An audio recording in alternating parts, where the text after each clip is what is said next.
Okay, for this video I just want to show you how to start thinking about setting up your game for your maze game, and that's going to basically be dealing with the backdrop. So I got this fresh project right here. I'm going to click on the stage. Once I click on the stage, then I'm going to click over here on your backdrop, and right now I have a completely blank backdrop, which is fine.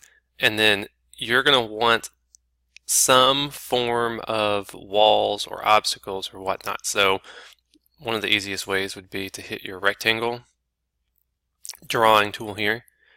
You want to make sure that you have the filled version of the rectangle and pick some crazy color that you'll be able to detect a hit on. So remember which color you're picking, and then you can go to town and you can draw your walls or whatever. If you don't like what you did, you can use that eraser tool. Oop, well, hopefully you're better at the eraser tool than I am, because that's really ugly. You could use the select tool to delete it.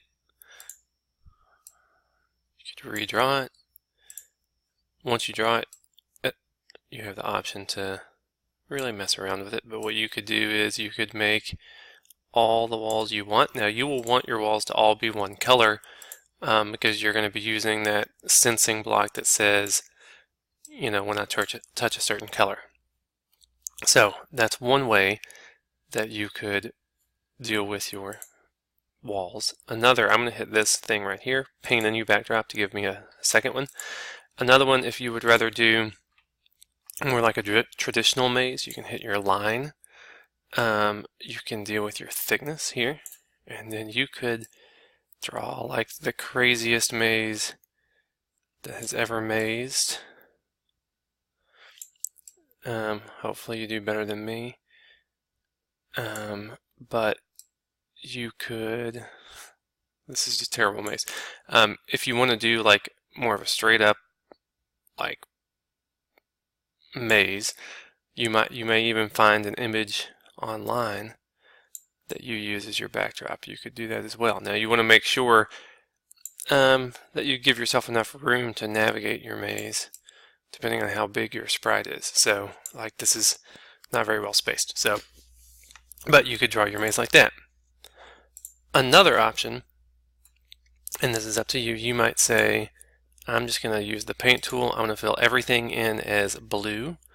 And then if you have a steady hand or you're crazy, you could use your eraser tool. I'm going to mess with my thickness here.